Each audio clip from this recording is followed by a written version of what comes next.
Hello, my dear students. Welcome to my channel Hindustan Knowledge and I hope you all are doing great. So guys, यहाँ पर जो भी बच्चे class 7th में हैं उन सभी बच्चों के लिए उनका सामाजिक विज्ञान का पेपर यहाँ पर हम लेकर आए हैं।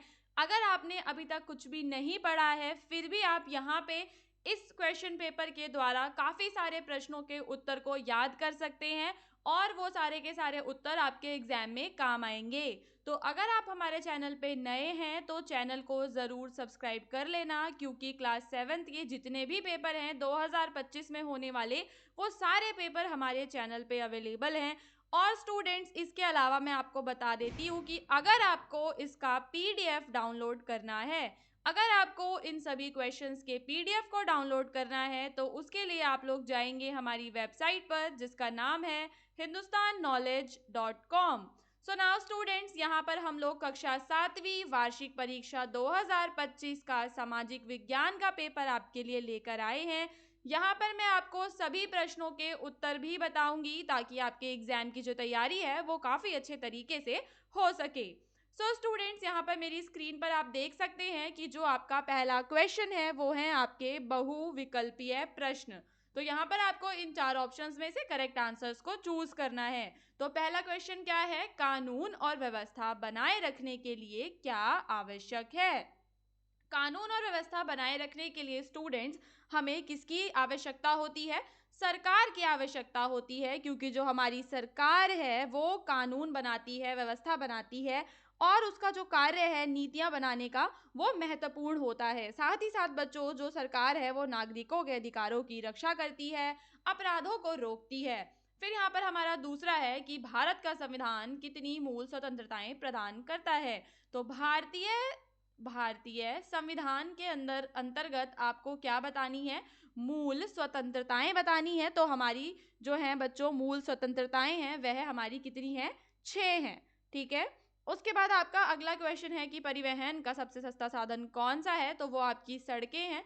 देन आपका लास्ट जो है ये है कि पानीपत की जो लड़ाई है वह कब हुई थी? सो स्टूडेंट्स, इसका उत्तर होगा आपका 1526 ईस्वी को हुई थी।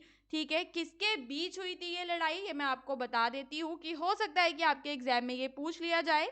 तो पानीपत की जो लड़ाई है स्टूडेंट्स वो बाबर, ठीक है, बाबर और किसके बीच में हुई थी? इब्राहिम लोदी के बीच में ये लड़ाई हुई थी। इसके बाद अब हम यहाँ पर रिक्त स्थानों की पूर्ति करेंगे। तो सबसे पहला एकदम आसान आपका रिक्त स्थान है जिसमें आपसे पूछा है कि ताजमहल का जो निर्माण है वह किसने करवाया था? सो स्टूडेंट्स, ये बहुत ही सिंपल आंसर है, ये सबको पता होता है कि ताजमहल का निर्माण शाहजहां ने करवाया था। ठीक है। क्यों करवाया था? तो अपनी पत्नी जो थी उनकी मुमताज की याद में उन्होंने इसको बनवाया था। 1632 में शुरुआत जो है इसकी हुई थी और 1653 में यह बनकर पूरा तैयार हो गया था। ठीक है। इसके बाद आपका दूसरा जो है ये है, इसमें आपको बताना है कि पुनर्जागरण सर्वप्रथम डैश में हुआ था। पुनर्जागरण सर्वप्रथम कहाँ पर हुआ था स्टूडेंट्स? तो इसमें आप बताएंगे इटली में। इटली में पुनर्जागरण की एक नई लहर आई थी सबसे पहले। डैश मंडल की ऊपर वाली परत मध्य मंडल कहलाती है। कौन सा मंडल है ये हमारा? ये मंडल होता है हमारा समताप मंडल। समताप मंडल के ऊपर वाली परत मध्य मंडल कहलाती है। पृथ्वी के डैश % भाग पर जो है बच्चों जल पाया जाता है वो क्या है आपका? 71। ठीक है। पृथ्वी के लगभग 71% भाग पर जो है जल पाया जाता है। जो जल हमें महासागरों में, समुद्र में, नदियों में, हर जगह जो भी जल के स्रोत मिलते हैं वो सारे मिलाकर 71% होता है। राज्य में डैश राज्य प्रशासन का मुखिया होता है। तो स्टूडेंट्स, राज्य में कौन होता है? राज्यपाल। ठीक है। राज्य में राज्यपाल राज्य प्रशासन का मुखिया होता है। तो इस प्रकार से हमने सारे एमसीक्यूज एंड फिलअप्स को कवर कर लिया है। अभी हम यहाँ पे करेंगे सही और गलत प्रश्नों के उत्तर। तो बच्चों, पहला क्या है कि राज्यपाल द्वारा जारी कानून विधान परिषद कहलाता है। क्या ये बात सही है? तो ये बात बिल्कुल ही गलत है। ठीक है। इसके बाद आपका दूसरा है आग्नेय चट्टानें जो हैं क्या हमें भारत का आदर्श नागरिक बनना है? एकदम सही बात है। मरुस्थल में घनी बस्तियां पाई जाती हैं? नहीं। आग्नेय चट्टान अधिक कठोर होती है। क्या आग्नेय चट्टानें अधिक कठोर होती हैं? इसका उत्तर हो जाएगा सही, क्योंकि देखो जो आग्नेय चट्टानें हैं वो बनती कैसे हैं, जो आपका मैग्मा यानी जिसे हम लोग लावा कहते हैं, जब वो ठंडा हो जाता है तो उसके जमने से जो चट्टानें बनती हैं वो आपकी आग्नेय चट्टानें होती हैं। ठीक है, तो उसकी वजह से जो उनकी संरचना है वो हम कैसी देखते हैं, मजबूत और कठोर उनकी संरचना हमें देखने के लिए मिलती है। शिवाजी का जन्म जो है बच्चों, ये जो आपका है ये वाला गलत है। 1627 में नहीं हुआ था उनका जन्म हुआ था 1630 को। कहाँ पर हुआ था? महाराष्ट्र में हुआ था। ठीक है, कौन से जिले में? पुणे। ठीक है, पुणे जिले के शिवनेरी किले में। कौन से किले में? शिवनेरी किले में हुआ था 1630 को, ना कि 1627 को। अब स्टूडेंट्स यहाँ पर आपके अति लघु उत्तरीय प्रश्न हैं। जो आपका पहला प्रश्न है वो है कि मुख्यमंत्री की नियुक्ति कौन करता है? तो एकदम सिंपल आंसर है, मुख्यमंत्री की नियुक्ति की जाती है आपके राज्यपाल के द्वारा। ठीक है, और ये जो है भारतीय संविधान के अनुच्छेद 164 के तहत इसे किया जाता है। मौलिक अधिकार हम सभी को पता है कि जो मौलिक अधिकार होते हैं वो भारतीय संविधान द्वारा नागरिकों को प्रदान किए जाते हैं। ठीक है, और ये जो हमारे अधिकार है अगर इनका उल्लंघन होता है तो हम सीधे इनके उल्लंघन होने पर सीधे कहाँ जा सकते हैं? सर्वोच्च न्यायालय में जा सकते हैं। फिर अगला है बस्ती किसे कहते हैं? तो बस्ती क्या है? बस्ती एक ऐसा स्थान है, सिंपल सा है एकदम आंसर। बस्ती में क्या होता है, देखो जहाँ पर लोग रहते हैं और अपने जीवन की जो उनकी गतिविधियां हैं, डेली लाइफ की एक्टिविटीज वो करते हैं। इसके बाद हुमायूं कौन था? एकदम सिंपल क्वेश्चन है। तो स्टूडेंट्स हुमायूं मुगल साम्राज्य का दूसरा, ठीक है, मुगल साम्राज्य का दूसरा बादशाह था। और यह किसका पुत्र था? बाबर का। बाबर का यह पुत्र था। ठीक है, हुमायूं। और अकबर का क्या था? ये पिता था। ये सिंपल सी इंफॉर्मेशन काफी है हुमायूं के बारे में। फिर इसके बाद आपको बताना है कि लोधी वंश की स्थापना किसने की थी? सो स्टूडेंट्स, लोधी वंश की स्थापना की थी आपके बहलोल लोधी ने। ठीक है, किसने की थी? बहलोल लोधी ने की थी। इसके बाद हम देखेंगे कि जो आपके क्वेश्चंस हैं वो लघु उत्तरीय प्रश्न हैं जिसमें आपको बड़े बड़े आंसर देने हैं, जैसे कि अध्यादेश से आप क्या समझते हैं। तो अध्यादेश को आप समझ सकते हैं एकदम आसान भाषा में कि यह एक अस्थायी कानून होता है। क्या होता है?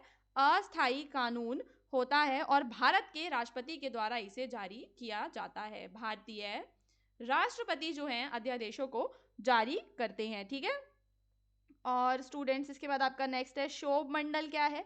तो शोभ मंडल पृथ्वी के वायुमंडल का एक महत्वपूर्ण भाग होता है। तो यहाँ पे हमें बताना है कि शोभ मंडल किसका भाग है स्टूडेंट्स? वायुमंडल का। वायुमंडल का एक महत्वपूर्ण भाग है, और पृथ्वी की सतह से लगभग कितनी? 12 किलोमीटर तक की ऊंचाई तक ये फैला है। इसको इंग्लिश में हम क्या कहते हैं? ट्रोपोस्फेयर कहते हैं। फिर आता है आपका जैव मंडल। तो जैव मंडल क्या है? जैव मंडल बहुत ही सिंपल है। देखो, पृथ्वी का वो भाग जहां पर क्या पाया जाता है स्टूडेंट्स? जीवन। जहां पर जीवन पाया जाता है उसे हम जैव मंडल कहते हैं।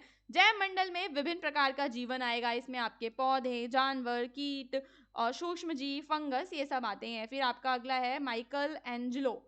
माइकल एंजेलो क्यों प्रसिद्ध था? ये आपको जरूर याद करना है, इंपॉर्टेंट क्वेश्चन है। बच्चों देखो, माइकल एंजेलो जो हैं वो क्या थे? एक इतालवी यानी इटली से आए हुए कलाकार थे। माइकल एंजेलो इतालवी कलाकार थे, मूर्तिकार थे। ठीक है, और वो क्या थे? चित्रकार थे। चित्रकार एंड वास्तुकार आप कह सकते हैं उनको, वास्तुकार थे। और वो एक प्रसिद्ध कवि भी थे। ठीक है, और उन्होंने काफ़ी सारी जो प्रसिद्ध मूर्तियां हैं वो बनाई हैं, कई सारे प्रसिद्ध चित्र बनाए हैं। ठीक है, फिर रज़िया सुल्तान वाला जो है, ये वाला क्वेश्चन एकदम सिंपल है कि जो रज़िया सुल्तान है वो अपने पद पर अधिक समय तक क्यों नहीं रह सकी थी? तो देखो बच्चों, जो रज़िया सुल्तान है वो दिल्ली सल्तनत की पहली महिला शासक थी, और एकमात्र शासक वही थी। और क्योंकि जो उनके भाई हैं, या कह सकते हैं कि उस टाइम पे जो समाज था वो ऐसा पुरुष प्रधान समाज था जो कि नहीं चाहते थे कि एक महिला उन पर शासन करे, उसकी वजह से वो लंबे समय तक शासन में नहीं रह पाई। साथ ही साथ उन्हें कई सारे सैन्य अभियानों में भी असफलता देखने को मिली थी। उनके व्यक्तिगत जीवन में भी विवाद थे। ठीक है, उसके अंदर आपने पढ़ा होगा बुक के अंदर उनके व्यक्तिगत जीवन में क्या विवाद थे।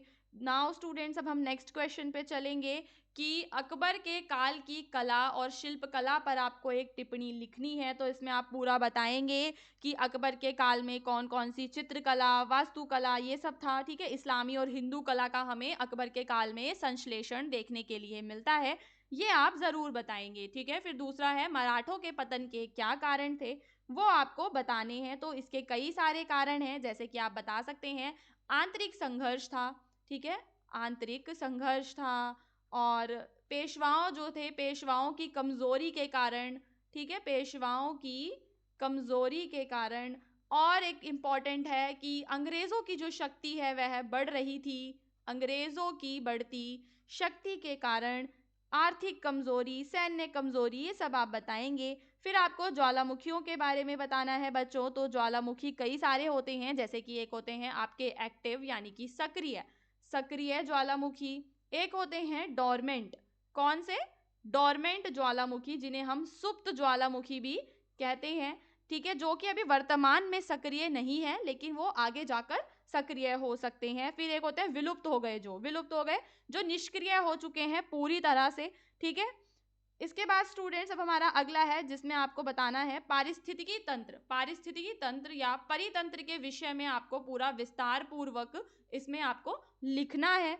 तो पारिस्थितिकी तंत्र या परितंत्र जो है एक जटिल प्रणाली होती है, इसके जीवित घटकों के बारे में आप बताएंगे, अजीवित घटकों के बारे में, इसके कार्यों के बारे में आप बताएंगे, ठीक है। स्टूडेंट्स, आपका नेक्स्ट क्वेश्चन है लोकसभा वाला, ये इंपॉर्टेंट है कि लोकसभा का गठन किस प्रकार किया जाता है। लोकसभा का गठन कैसे किया जाता है मैं आपको बता देती हूँ।